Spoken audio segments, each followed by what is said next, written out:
ఈ వీడియోలో హిందీలో భరోసా అంటే ఏంటి, ఆ వర్డ్ని మరొక వర్డ్తో కలిపి ఎలా యూస్ చేయొచ్చు, భరోసా అనే వర్డ్ని యూస్ చేస్తూ సెంటెన్సెస్ ఎలా ఫామ్ చేయొచ్చో తెలుసుకుందాం. ఫస్ట్ వన్, హిందీలో భరోసా అంటే తెలుగులో నమ్మకం అని అర్థం వస్తుంది.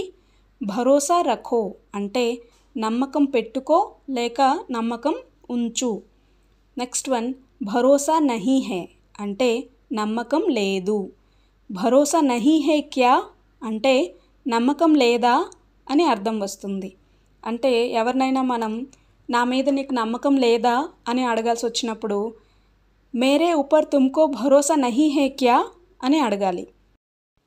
నెక్స్ట్ వన్, మనకంటే పెద్దవాళ్ళకైనా లేదంటే ఎవరినైనా విత్ రెస్పెక్ట్తో నమ్మకం ఉంచండి లేక నమ్మకం పెట్టుకోండి అని చెప్పాల్సి వచ్చినప్పుడు హిందీలో భరోసా రఖియే అని చెప్పాలి. నెక్స్ట్ వన్, భరోసా మత్ రఖో అంటే నమ్మకం ఉంచొద్దు లేక నమ్మకం పెట్టుకోవద్దు అని అర్థం వస్తుంది. నెక్స్ట్ వన్, భరోసా హే అంటే నమ్మకం ఉంది అని అర్థం వస్తుంది. ఇప్పుడు భరోసా అనే వర్డ్ యూస్ చేస్తూ కొన్ని సెంటెన్సెస్ ఎగ్జాంపుల్స్ చూద్దాం.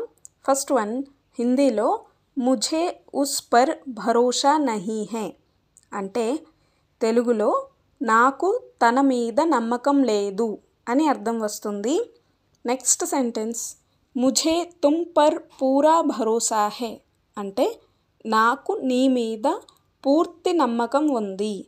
పూరా భరోసా హై అంటే పూర్తి నమ్మకం ఉంది అని అర్థం వస్తుంది. నెక్స్ట్ సెంటెన్స్, హిందీలో వహ్ హమేషా అప్నే దోస్తో పర్ భరోసా కర్తా హై అంటే అతను ఎప్పుడూ తన స్నేహితుల పైన నమ్మకం పెట్టుకుంటాడు అని అర్థం వస్తుంది.